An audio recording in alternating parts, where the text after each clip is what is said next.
Witchcraft, ডাইনিবিদ্যা বা black magic সম্পর্কে আমরা সবাই জানি। ফুটবল শুধু একটি খেলা নয়, এটি একটি জাতির আবেগের বহিঃপ্রকাশ। এই আবেগ থেকেই লোক মরিয়া হয়ে ওঠে, আর আজই থাকে সব কিছু করার যা টিমকে জয় এনে দিতে পারে। এরই ফলাফল হচ্ছে ফুটবল মাঠে করা ব্ল্যাক ম্যাজিক। ভিডিওটির শেষের দিকে থাকছে ফুটবল মাঠে করা ব্ল্যাক ম্যাজিকের বাস্তব কিছু ভিডিও ক্লিপস, তাই ভিডিওটি সম্পূর্ণ দেখুন।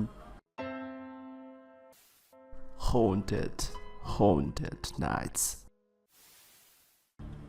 খেলাধুলা, প্র্যাকটিস ও সাধনার বিষয় হলেও অনেকেই হাজার হাজার ডলার খরচ করে উইচ ডক্টর বা ব্ল্যাক ম্যাজিশিয়ানের পিছনে। ইমানুয়েল এডেবায়র পশ্চিম আফ্রিকার একজন দামি ফুটবল প্লেয়ার।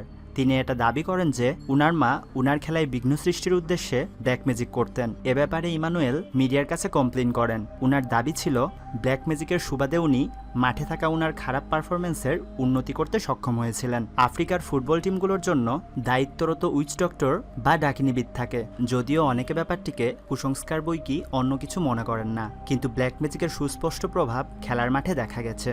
এর প্রভাব এটা থেকে বুঝতে পারা যায় কারণ আফ্রিকাতে খেলার মাঠে ব্ল্যাক ম্যাজিক অফিসিয়ালি প্রটেস্ট করা হয়।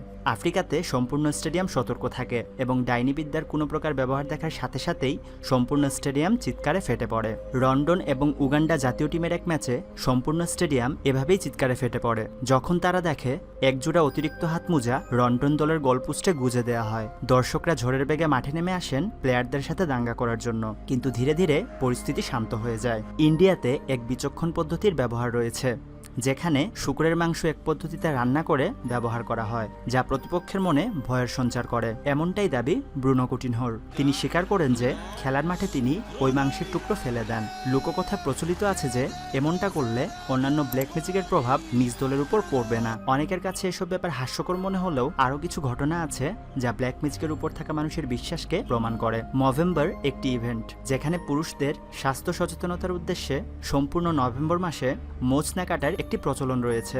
সেখানে নভেম্বরের সদস্যরা নিজেদের মুছ রেখে দেয় এই বিশ্বাসে যে এমনটা করলে ওনাদের পছন্দের হকি টিম জিতে যাবে। ব্রিটেন ফুটবল টিমের ম্যানেজার ডন রেভি একবার একই কাপড় টানা 1 মাস পর্যন্ত পরিধান করেন এই বিশ্বাসে যে এ কাজ টিমের ভালো ফলাফলে সহায়তা করবে। এখন দেখব ফুটবল মাঠে করা ব্ল্যাক ম্যাজিকের বাস্তব কিছু ভিডিও ক্লিপস।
আপনাদের কি মনে হয় এসব ব্ল্যাক ম্যাজিক কি আসলেই কার্যকরী, নাকি এগুলো শুধুমাত্র কুসংস্কার? কমেন্টে অবশ্যই জানাবেন। পরবর্তী ভিডিওটি সাথে সাথে পেতে চ্যানেলটি সাবস্ক্রাইব করে নোটিফিকেশন চালু করে নিন। পরবর্তী ভিডিওতে দেখা হচ্ছে। Till then, tata.